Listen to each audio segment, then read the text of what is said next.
se encontraram, mas vamos aqui, vamos ler o texto, porque hoje eu quero terminar antes da meia-noite, se Deus quiser.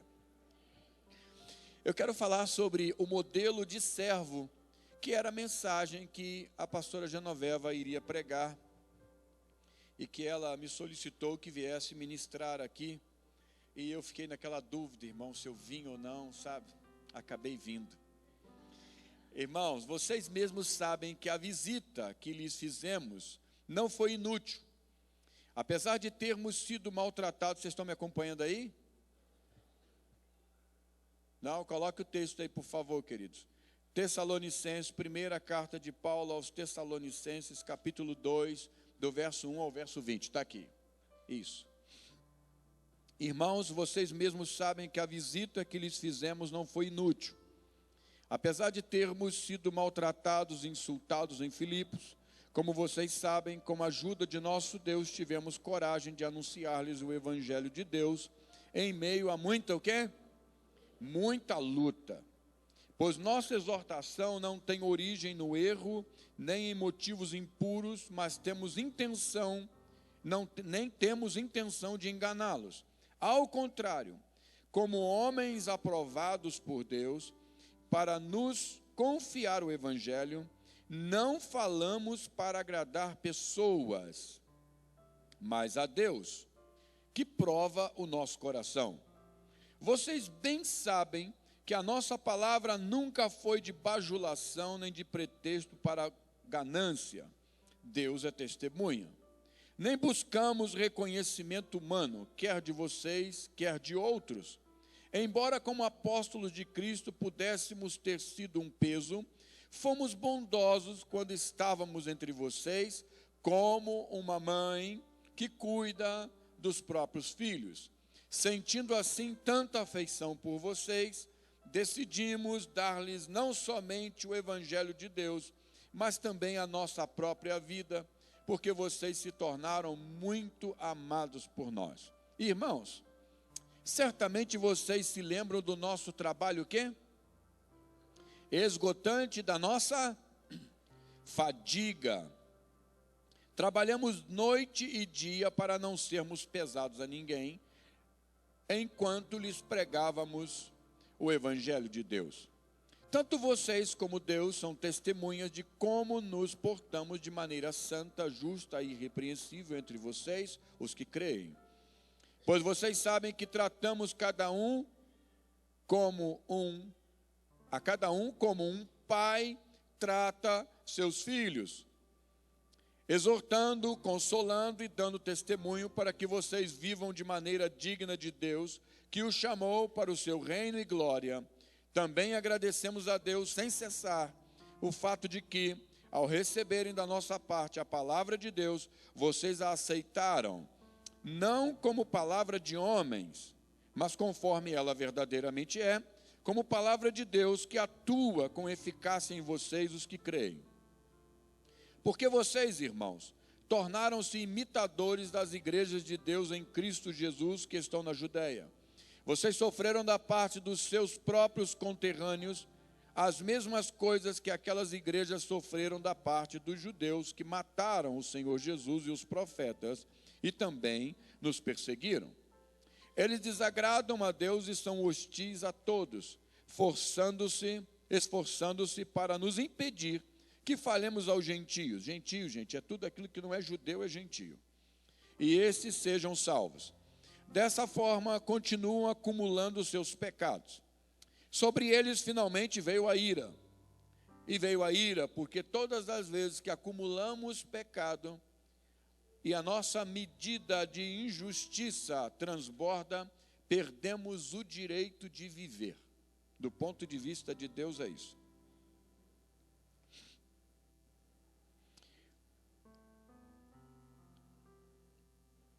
Sobre eles finalmente veio a ira. Nós, porém, irmãos, privados da companhia de vocês por breve tempo, em pessoa, mas não no coração, esforçamo-nos ainda mais para vê-los pessoalmente, pela saudade que temos de vocês. Saudade faz parte do Evangelho. Quisemos visitá-los. Eu mesmo, Paulo, o quis, e não apenas uma vez, mas duas. E aqui tem um problema. Não foi Deus quem os impediu. Satanás, porém, nos impediu. Pois quem é a nossa esperança, alegria ou coroa, em que nos gloriamos perante o Senhor na sua vinda? Não são vocês? De fato, vocês são a nossa glória e a nossa alegria. Queridos, um texto longo para falarmos sobre modelo de servo. E aqui nós temos de sobra informações de como o nosso servir agrada a Deus. Eu sei que há muita gente servindo a Deus, eu sei que há muita gente jejuando, e às vezes eu fico com dó dos irmãos, porque eu os vejo passando fome ao invés de jejuar. Por quê? Porque tudo que é feito fora do propósito, Deus não tem compromisso nenhum com ele. As coisas precisam atender o propósito de Deus.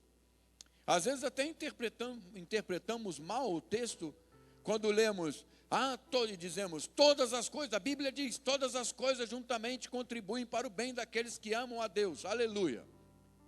Está certo, só precisamos ler o restante. Isto é, para aqueles que são chamados conforme o seu propósito. Tudo que Deus faz é com propósito. Ele fez o homem com um propósito. Ele dá ao homem o direito de viver da forma que ele quiser, sabendo que um dia ele vai ter que prestar contas a Deus. Por isso, o escritor de Eclesiastes diz, jovem, anda pela vista dos seus olhos, faça tudo o que você quiser, tudo que te agrada. Só não se esqueça, porém, que de tudo isso você vai dar conta um dia a Deus em juízo. Ou seja, você não é privado de fazer do seu jeito. A única coisa que precisa saber é, está cumprindo o propósito de Deus? Porque às vezes estamos fazendo um sacrifício muito grande, mas nós não estamos servindo a Deus. Às vezes o que nos motiva não é a vontade de Deus. Eu gosto de uma história que conto, que um homem comprou uma propriedade, ou tinha uma propriedade, e essa propriedade era muito cheia de erosões, muitos buracos, abismos. Esse homem não sabia o que fazer com essa propriedade, não servia para nada. Um dia alguém passou, olhou aquela propriedade e quis comprá-la. E o dono disse, mas para que te serve isso? Ele disse, eu tenho um plano com esta propriedade. E ele disse, bom, então faça a oferta. E o que aquele comprador ofereceu parecia até jocoso diante do proprietário. Porque ele disse, você está falando sério? Você vai pagar tudo isso mesmo por essa propriedade? Você tem certeza disso? Ele disse, não. O valor que ela tem para mim, vale isso sim. Eu tenho um plano com essa propriedade. Ele pagou muito dinheiro por aquela propriedade. E disse, olha, eu volto daqui a um tempo. Marcou um tempo para voltar. O antigo dono da propriedade, ficou tão feliz com tanto dinheiro que recebeu, quis agradar o dono da propriedade, o novo dono da propriedade. Então o que ele fez? Mandou plantar um jardim entre os buracos, iluminou o ambiente, fez várias coisas, fez uma cerca bonita ao redor, pintou os morões todo de branco, enfim, enfeitou a fazenda. Tempo depois, como combinado, o novo dono apareceu, e ele o foi receber, e dizendo, e agora, que tal a sua propriedade? Eu fiz alguns investimentos aqui, que tal? O novo dono olhou, meneou a cabeça, e disse, não, seu investimento foi em vão. Ele falou, como? Eu fiz com tão boa vontade.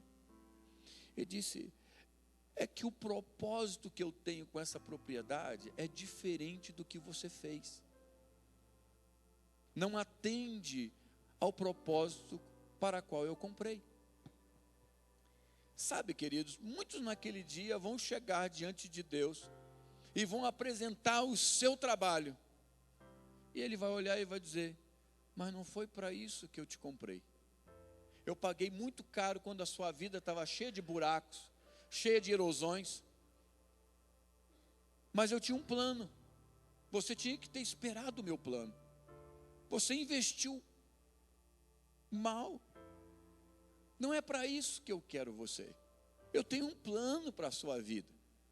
Eu te criei com um propósito. Às vezes eu fico imaginando que se Deus fosse tomar café comigo, se Jesus dissesse: eu vou tomar um café com você. Gente, eu gosto tanto de bolo de cenoura com aquela coberturazinha de chocolate. Eu acho uma delícia aquilo. Não é, Fabiano? Não é gostoso? Né? Ela disse que o da Samária é maravilhoso. Delícia. Eu acho que eu faria um bolo de chocolate, aquele bolo de cenoura com chocolate. Agora já imaginou bem, Jesus sentou, eu digo: Senhor, olha, pode comer à vontade. Fiz para o Senhor ele olhar para mim e disse: mas eu não gosto de chocolate. Eu falei: mas vamos tirar o chocolate então da cobertura? É cenoura embaixo. Eu disse: muito menos. Meu Deus, que decepção. Jesus vem na minha casa para tomar um café comigo, eu faço o que ele não gosta de comer. Eu acho que às vezes a gente vai ter essa coisa no dia da volta dele. Alguns de nós podem ter essa surpresa. E não é assim porque é uma pegadinha do céu. Não tem pegadinha. A Bíblia deixou claro qual é o plano de Deus, qual é o projeto de Deus. Mas às vezes nós preferimos seguir o nosso próprio coração e fazer aquilo que a gente quer fazer. E aí naquele dia ele vai dizer provavelmente: eu sei que você gastou, você teve boa intenção, mas eu não gosto de bolo de chocolate. Eu não gosto de bolo de cenoura. Como fazer então? Melhor coisa que tem é observar o que a Bíblia diz. E o que ela diz a esse respeito? Queridos, os céus têm expectativas a nosso respeito. Os céus olham para nós e têm expectativas a nosso respeito. Deus nos criou e tem uma expectativa. Eu aprendi ao longo desses anos que sirvo a Deus, que já se aproximam de 35 anos, que muitas vezes o que vale muito é aquilo que a Bíblia diz que devemos ser e devemos fazer. O que vale mesmo é a motivação com que você faz as coisas. Porque às vezes também podemos fazer a coisa certa, mas com a motivação errada. Então o segredo da vida, e eu sempre ensinei isso aos meus discípulos, é fazer o que é certo, de forma correta e com intenção sadia. Fazer o que é certo, de forma incorreta, não produz o resultado desejado. Fazer o que é certo, de forma correta, mas a intenção não é sadia, também não irá produzir o resultado desejado. Porque a Bíblia diz que Deus julgará as intenções do nosso coração. Tão importante quanto o que você faz para Deus é o que te motiva a fazer. E aí é que a gente precisa entender que o nosso chamado não é para agradar a nós mesmos. Porque às vezes nós pensamos que aquilo que não nos agrada, não agrada a Deus. Por exemplo, vai cantar uma música em ritmo de rock. Aí você diz: eu acho que Deus não gosta disso. Mas por quê? Porque você não gosta. Aí você diz: eu não cantaria isso para Deus. Mas sabe lá se Ele gosta ou não? Não é melhor que Ele se pronuncie? Porque muitas vezes nós achamos que é uma hipocrisia e uma coisa errada quando você faz uma coisa que o seu coração não está pedindo para você fazer para Deus. E é aqui que está o engano. Porque muitas vezes o nosso coração fala das nossas preferências, mas a preferência de Deus é outra. Preste bem atenção num fator que já falei aqui, mas eu vou repetir. Às vezes nós não queremos vir à celebração porque diz, hoje eu não estou a fim de ir, eu não vou ser hipócrita, porque se Deus sabe que eu estou indo, mas contra a minha vontade. Não, isso não é hipocrisia. Isso é um sacrifício que você está fazendo. Eu cito um exemplo, uma ilustração, para que você entenda. É uma mãe que canta para um filho uma mesma canção. 5, 10, 15, 20, 30 vezes, enquanto a criança não dorme, não é nocauteada pelo aquele mantra, né, cantando, ele não para. Aí você pergunta, você gosta dessa canção, mãe? Não, eu não gosto. Eu jamais cantaria ela sozinha comigo num carro, não cantaria. Mas o meu filho gosta, eu canto para ele. É hipocrisia da sua parte? Não. Também vir à celebração, ir à célula e fazer coisas para Deus que agrada a Ele, mas que você não está sentindo de fazer, é sinal de que você está seguindo o seu espírito, está adorando em espírito, está servindo em espírito, e não pelo seu sentimento. A alma é um negócio complicado, gente.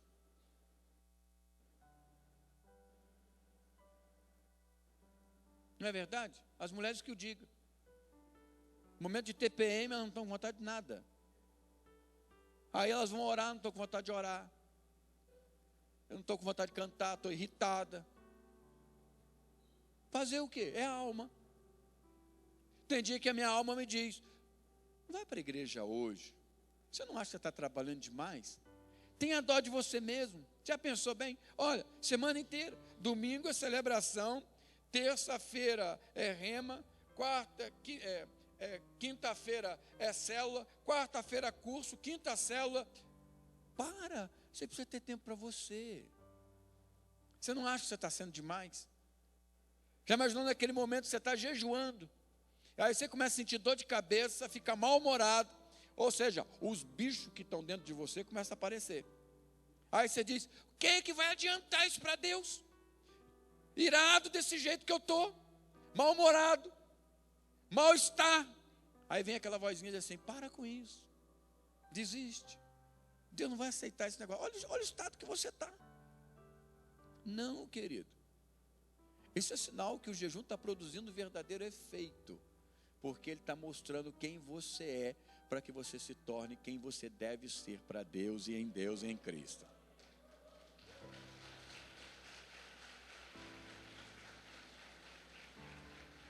Então, se o seu sentimento diz para você não ir, senão daqui a pouquinho o seu sentimento vai falar com você que você deve mudar de igreja. Ele vai falar que você deve mudar de família. Ele pode falar um monte de coisa para você. Aí você diz, não, mas eu sinto no meu coração. A Bíblia não fala nada boa a respeito do coração. O que ela diz a respeito do coração é que ele é enganoso e perverso. E olha, sutil, malandro, altamente perverso é o coração. E ainda diz assim, quem o conhecerá? Ou seja, se você pensa que você conhece o seu coração, você está enganado. Ele é capaz de te conduzir por caminhos que você vai pensar que é a vontade de Deus e não é. Você quer ver um negócio? Se eu falar, eu não sei por que eu estou falando isso, mas vou falar. Preste bem atenção. Você começa a se aborrecer com alguma coisa na sua célula, na sua igreja, no seu discipulado, você começa a ficar aborrecido. Daqui a pouco, o que você faz? Você ora para saber se essa é a vontade de Deus ou não. Outro, você está aborrecido no seu casamento. Aí você começa a orar para saber se essa é ou não a vontade de Deus. A hora que você tomar a decisão de seguir seu coração e tirar aquela pressão de cima de você, se você fizer isso aqui, você assim, essa é a direção de Deus para a minha vida, porque olha, eu estou sentindo tão bem comigo, estou sentindo uma paz interior. Não, querido, você está sentindo um alívio. Você estava debaixo daquela pressão, mas agora você está fora dela. Mas isso significa que você está na vontade de Deus. Se a palavra de Deus diz que você não deve abandonar sua família, você pode até sair. Você está vivendo um casamento, num conflito, aí você quer separar. Você separa, sabe o que você vai sentir? Alívio. Aí você vai achar que isso é a vontade de Deus. Falando, isso aqui só podia ser a vontade de Deus. Quem te enganou? Seu coração. Agora, quer ver uma coisa pior do que isso? É quando você sabe que a Bíblia diz uma coisa e é bem clara a respeito de um assunto, e você insiste em orar para saber qual é a vontade de Deus. Ah, isso é possível? É. Por exemplo, casamento misto. É da vontade de Deus? Não. O dilúvio veio na terra por causa do casamento misto, julgo desigual. Israel pecou no deserto por causa do casamento misto, mistura. Aí você encontra uma pessoa e vai orar. Aí sabe o que você vai dizer? Pastor, esse rapaz tem um caráter melhor do que muitos que eu vejo na igreja. Ele só tem um probleminha, ele só ainda não é crente. Só falta isso, quer dizer, falta tudo, o sujeito está morto espiritualmente. Pessoa que não é convertida, quem é o pai espiritual dela? Não fale. Se você se casa com um filho, quem vai ser seu sogro? Aí depois você come o pão que o diabo amassou com garfo. E não sabe por quê? Disse, eu não sei por que isso está me acontecendo. Eu orei, eu senti paz no meu coração. Deus me deu até sinais disso. Sabe por quê? Porque quando a gente tem uma palavra de Deus e a gente quer buscar mais, o que Ele quer dizer mais, Deus te entrega ao seu próprio coração. E sabe o que acontece a partir daí? Você se torna insensível à voz de Deus e se entrega ao sentimento do seu coração e pensa que isso é a voz de Deus. Se você não se sente bem na igreja e começa a orar para saber se é da direção de Deus para você sair dela, sabe o que vai acontecer? Você vai sair. Porque Deus não vai dizer para você, meu servo, fica-te aqui. Não vai. Porque em lugar nenhum na Bíblia está escrito que você deve deixar sua família espiritual. Mas se você quer deixar, você vai. Sabe o que você vai sentir? Alívio. Para depois descobrir que a decisão que você tomou vai abrir portas e portas de desgraça na sua vida. E você diz, não sei por que isso está acontecendo. E fala o quê? É porque Deus está irado com você? Não, querido, não é porque Deus está irado, Deus continua te amando. Sabe, queridos, a gente já às vezes julga Deus pela religião. Mas Deus é um Deus amoroso. O que acontece é simplesmente consequência das nossas escolhas. Eu vou em frente aqui agora e vou dizer o seguinte: quais são os equívocos que cometemos quando estamos no quanto ao servir a Deus? Queridos, o Saulo orou aqui por mim, que tem uma coisa que eu tenho muito temor, é subir essas escadas aqui sem o Espírito Santo para ministrar. Sabe por que eu tenho esse medo? Porque isso já aconteceu comigo. Deixa eu contar uma vergonha minha para vocês. Eu fui chamado para pregar numa conferência onde tinha muita gente importante. E sabe o que passou pela minha cabeça? Eu disse assim, eu vou arrebentar com essa mensagem. Eu vou pregar, mas vou arrebentar. E eu preparei tudo. E a mensagem era sobre Davi derrubando Golias. Eu falei, na hora de rodar a funda, mas eu vou, vai ser a queda do gigante, vai ser lindo. Irmãos, o gigante não caiu. Eu rodei aquela funda, e rodei, e a igreja ficou assim, ó.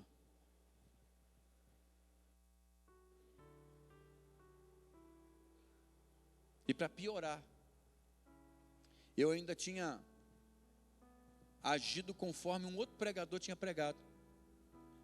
E alguém que estava lá, e eu nem citei ele, simplesmente fiz a mesma cena, e alguém disse assim, rapaz, se o fulano tivesse aqui, ele ia ficar muito orgulhoso de você. Eu desci do púlpito mais envergonhado, porque eu fiquei sozinho, e eu sentia, enquanto eu falava, era como se o Espírito Santo estivesse aqui do lado, dizendo assim, você não é bom? Você não quer aparecer? Você não acha que você é o cara? Então vai sozinho. Você não me convidou para ir com você. Você nem em momento algum buscou qual era a minha direção e qual a motivação do meu coração. Você quis seguir a motivação do teu coração. Todas as vezes que eu vou subir, esse trecho aqui é o mais longo. Dali tem um gelo na espinha, uma borboleta que insiste em voar aqui na boca do estômago. E quando eu chego aqui, o que eu peço sempre é: Espírito Santo, por favor, não me deixe sozinho.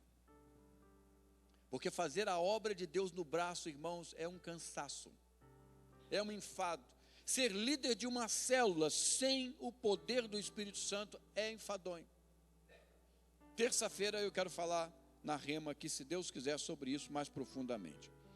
Bom, falta, e o que acontece?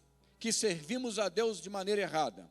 Falta de entendimento do propósito de Deus. Deus te criou para ser semelhante a Ele. E se você fugir disso, está fora do propósito de Deus. Deus te criou para você multiplicar os filhos dele aqui na terra. Qualquer coisa que você faça não irá substituir isso. Deus te criou para você ser filho espiritual e ser pai espiritual, ser mãe espiritual. Uma visão distorcida entre missão pessoal e ajudar a igreja. Sabe o que muita gente quer? Ajudar a igreja, ajudar o pastor. Aí sabe o que acontece? Ele começa a servir. O pouco que ele faz lhe parece muito, porque ele quer ajudar. Afinal de contas, eu ajudo quem? Eu ajudo alguém que é responsável por algo, mas eu não sou.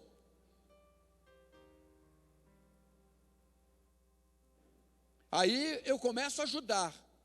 Nessa história de ajudar, sabe o que eu tenho aqui na mente? Uma hora eu vou parar de ajudar, porque ninguém ajuda a vida inteira. Você se dispõe a ajudar, é assim: eu vou cooperar um momento, depois eu saio de cena.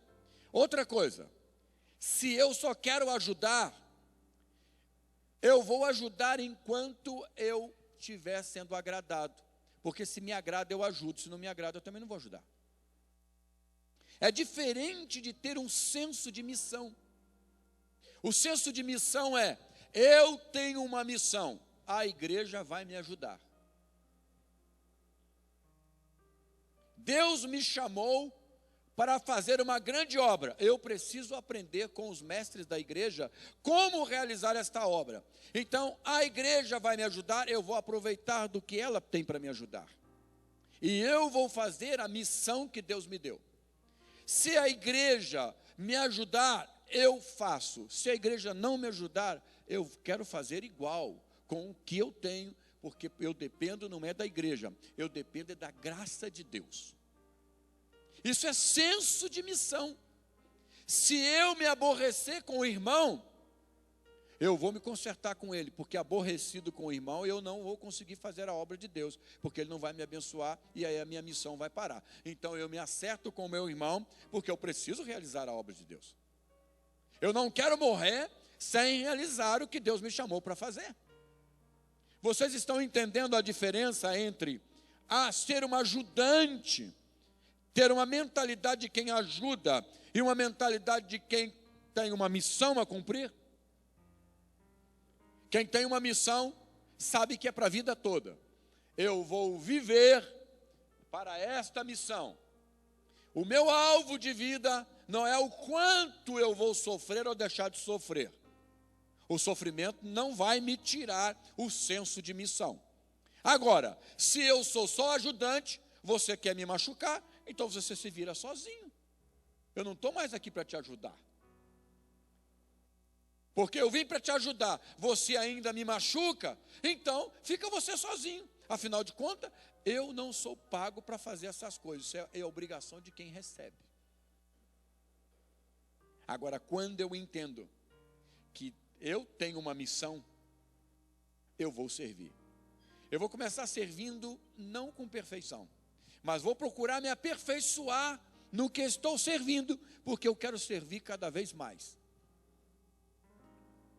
Então há um erro quando a gente acha que a gente é ajudante na igreja. Paulo diz assim: nosso trabalho é esgotante e da nossa fadiga.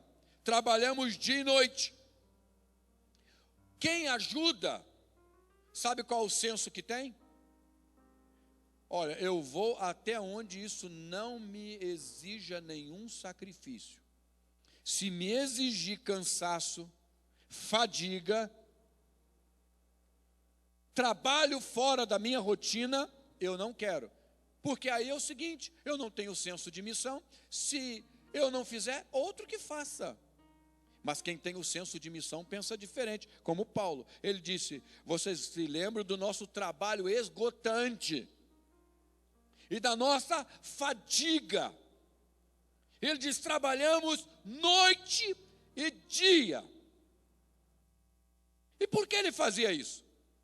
Porque tinha um senso de missão. Todas as vezes que eu começo a contar, a conta-gota, o que eu faço para a obra de Deus, e acho que isso já está de bom tamanho, alguma coisa está errada no meu conceito de ser ajudante ou de ser servo. A outra coisa que nos faz agir errado. E deixa eu dizer algo. Paulo diz assim a Timóteo: suporte comigo as aflições. Ele não diz assim: suporte comigo esse momentozinho, não. Suporte comigo as aflições. O que é suporte? Sabe o que é suporte, querido? O que Paulo está dizendo é o seguinte: Timóteo, meta o teu ombro debaixo dessa carga, porque você também está debaixo da mesma missão que eu. Porque submissão significa estar sub e abaixo da mesma missão. Então, Timóteo, bota o teu ombro aqui debaixo dessa carga e suporte isso comigo como um bom soldado de Cristo. O que um soldado faz? O soldado tem uma missão. Você já viu um soldado no meio da guerra dizer: gente, capitão, cumpri minha parte, matei mais de 100 hoje, fiz o meu papel, estou voltando para casa. Não, querido. Enquanto a guerra não acabar, ou se não com a ordem do comandante, ele não volta para casa.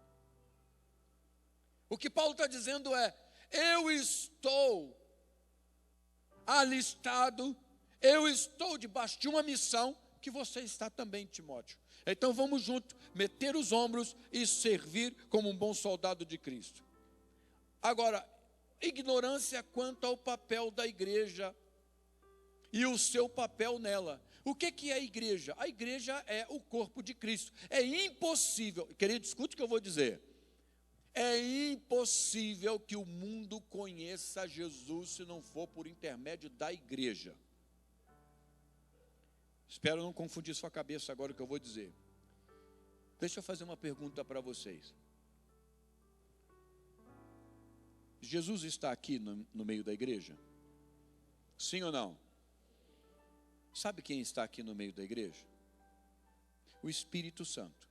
Porque Jesus é um homem-deus, um Deus-homem que está sentado à direita do Deus Pai no céu, onde intercede por nós. É o que a Bíblia diz. Quem somos nós então? Paulo diz que Cristo é o cabeça da igreja e nós somos o seu corpo. Quem somos nós? Nós somos o Cristo corporativo. O que o corpo faz? Ele manifesta as intenções, o desejo e o comando da cabeça. O meu corpo torna visível o que a minha cabeça está pensando. Se eu faço isso aqui, para vocês, o que vocês estão entendendo disso? Que eu os amo. Mas de onde veio isso? Daqui. Agora, se eu olho para vocês com essa mesma intenção, mas o meu corpo não reage, o meu pensamento se torna desconhecido para vocês. O que é a igreja? É tornar Cristo visível ao mundo. Uma vez que eu sou o corpo de Cristo, e eu falo nós somos corpo de Cristo, qual é a nossa missão? É tornar Cristo visível. A missão da igreja é tornar Cristo visível. Numa célula, no seu trabalho, aonde você estiver, as pessoas precisam dizer que elas entraram em contato com Jesus. Não sabe explicar como, mas ela diz, essa pessoa tem algo diferente, a sua maneira de falar, a sua maneira de agir, ela transmite Deus. É tão gostoso quando a gente ouve isso. Fulano tem Deus na vida. Eu vejo Deus na vida do fulano. Outra maneira equivocada, que eu já falei bastante sobre isso, é o egocentrismo. É a gente pensar que a oração tem como vista que Deus realiza o que eu quero. É nisso que a gente cai. Por quê? O grande problema, irmãos, você liga a televisão e liga o rádio, é campanha o tempo inteiro, é a mensagem do massagem do ego, é a mensagem da autoajuda o tempo inteiro. É a mensagem do vem que tem. E aí a gente começa a pensar que Deus gira em nosso redor. Aí, para quem já recebeu uma educação voltada para o seu próprio ego, em que você ficava parado e sua mãe girava e fazia tudo girar ao seu redor. O que você gerou? Uma mentalidade de: o mundo foi criado para girar ao meu redor. É por isso que é muito comum a gente dizer assim: olha, Deus para mim está no topo de tudo, Deus acima de tudo. Deixa eu dizer uma coisa para você, é linda essa declaração. Mas se você fizer, Deus está no topo de tudo. Se você não fizer, Ele está também. Não vai mudar nada. Agora, só tem um lugar que se você não colocar Deus, Deus não vai estar. Esse é um lugar que Ele não pode estar. É no centro da sua vida. Se você não colocar Deus no centro da sua vida, Ele não pode entrar. Você vai ver no livro de Laodiceia, no Apocalipse, no capítulo 3, Jesus batendo na porta de uma igreja dizendo: eis que estou à porta e bato. Se alguém ouvir a minha voz, eu entro. Eu vou para o centro dela. Mas se não abrir, eu não entro. Porque Jesus não invade a vida de ninguém. Só tem uma pessoa que pode botar Jesus no centro da sua vida: você. Agora dizer que Ele está acima de tudo, Ele está mesmo. Se eu ponho, Ele está. Se eu não ponho, Ele está igual. Aliás, nem me compete nem impor, só que me compete reconhecer. Agora, quando eu não ponho Jesus no centro, então eu vou para o centro e faço com que até Jesus fique orbitando ao meu redor. Aí eu quero dar ordem para Jesus. Eu oro, Ele não me ouve, eu fico muito aborrecido com Ele. Eu começo a achar que Ele não me ama, que é uma tremenda de uma burrice. Porque se Ele deu a vida dele por você, como é que você chega a pensar uma imbecilidade dessa, de que Ele não te ama? Como que alguém que dá a própria vida por você não vai te amar? Pelo amor de Deus. Mas sabe por quê? É o sentimento de que, se você não faz o que eu quero, então você não me ama. Sabe o que é isso? Egoísmo. Eu venho para a igreja com uma tomadazinha assim no meu umbigo, balançando assim, perguntando assim: aonde é que eu vou botar aqui para sugar energia? Deixa eu engatar isso aqui em Jesus para sugar a energia dele. Se vai pregar, se é bênção, manda para mim que eu quero, porque é isso que eu vim buscar. A mensagem hoje não foi legal, sabe por quê? Eu vim com a expectativa de receber um monte de coisa boa para eu enfrentar essa semana que vem pela frente, que eu já sei que vem para arrebentar. Então eu vim para receber uma autoajuda. O egoísta sabe como é que é o pensamento dele? Eu quero saber o que essa igreja tem para me oferecer. Ela tem, então eu quero, me dá isso, me dá isso, daqui. O que mais que ela tem para oferecer? Não, agora ela não tem muito mais para oferecer. Aquela outra ali do lado está me oferecendo mais, eu vou para lá. Vou sugar. Porque eu só venho, agora a pergunta de quem colocou Deus no centro é assim: Senhor, eu estou aqui para te representar. O que eu posso fazer por essa igreja? Em que o Senhor quer me usar? Qual é a minha utilidade para o meu povo? Aí, a oração. Quer ver uma coisa, irmão, muito simples. Você entende isso? Diz que a vontade de Deus é boa, perfeita e agradável. Dá para entender um troço desse? Sim ou não? Dá para entender isso? Que a vontade de Deus é boa, perfeita e agradável? Você acha que a vontade de Deus sempre é boa para com você? Ela é, você sabe que é. Mas é assim que você sente? Fala sério. Cai uma chuva de granizo, arrebenta o teto inteiro. E aí? É lógico que essa não foi a vontade de Deus, né? Mas você pensa assim, puxa vida, por que Deus não botou a mão dele aqui? Podia ter enviado um anjo, só abrir as asas aqui em cima, ó, protegia a minha casa. Por que permitiu isso?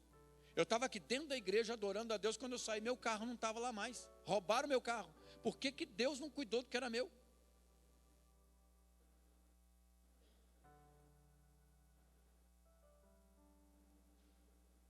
Orar o Pai Nosso, seja feita a sua vontade.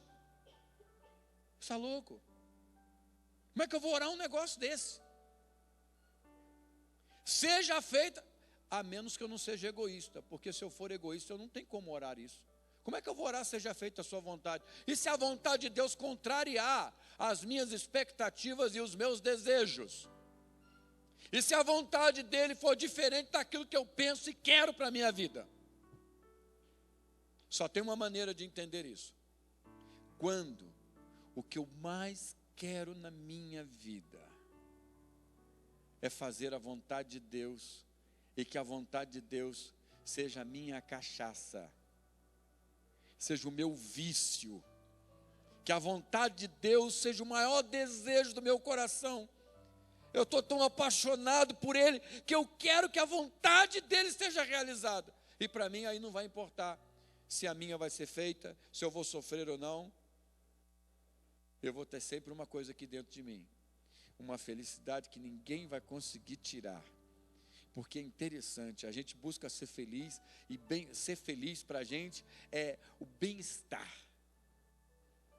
Mas a bem-aventurança é, bem-aventurados que sofrem, bem-aventurados perseguidos, bem-aventurados que choram. Não tem coisa boa lá. Não diz lá, bem-aventurado que come uma picanha deliciosa. Não tem lá. Não tem isso na lista lá. Lá, os bem-aventurados é tudo aquilo que a gente não quer. Se eu perguntar aqui, quem quer ser feliz? Toma, amém. Ok. Então, aprenda a sofrer por amor a Jesus. Ah, isso não. Isso aí não é felicidade. Aí a gente vai ver Paulo e Silas que vão para a prisão. Apanham, mas apanham muito. O carcereiro desce, taca-lhe pau nas costas. Eles estão presos num cárcere com algema nas mãos. E a Bíblia diz que eles se propõem a cantar. E por que propuseram a cantar?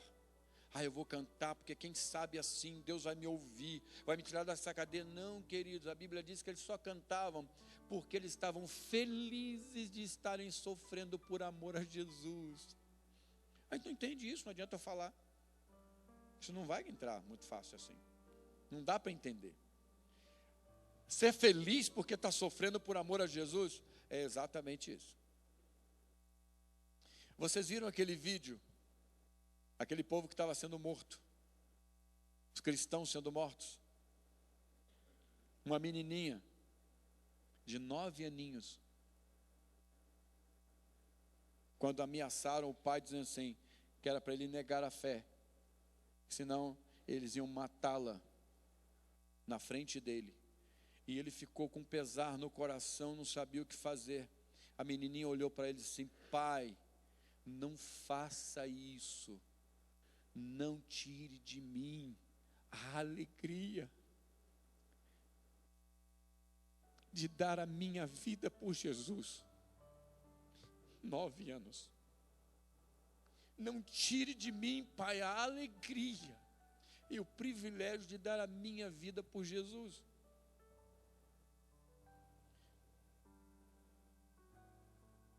Até onde você está disposto a ir como servo? Até onde você está disposto a ir? Até onde você é grato.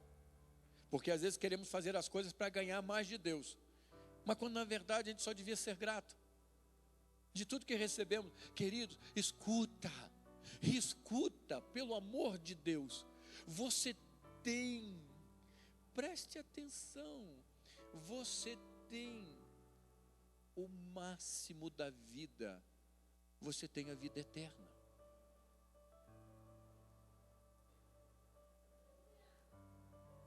Você tem a vida eterna.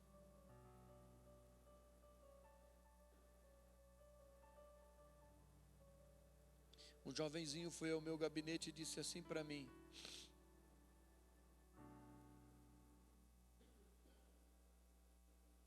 eu nasci com tendência homossexual. Quer dizer então que a culpa é minha? Não, a culpa não é sua. A culpa vem lá de Adão. Porque Deus não é plano de Deus que ninguém nasça cego, não é plano de Deus que ninguém nasça aidético, não é plano de Deus que nasça assim. E nem homossexual.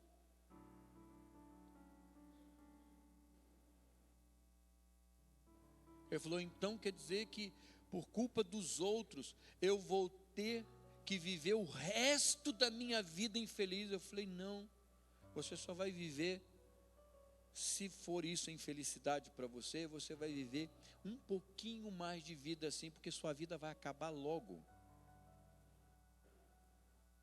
Porque nós somos eternos. O que a gente vive aqui é como se fosse um pontinho numa reta infinita. Você está falando de resto de vida? Por causa de um momento que a gente vai ter aqui na terra?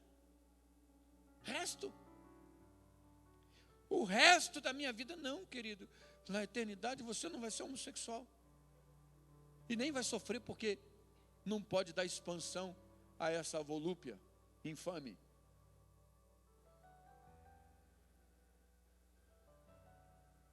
Cabe a você ter responsabilidade de fazer suas escolhas. E você pode muito bem sacrificar esse sentimento e fazer disso um trono de louvor e amor a Deus.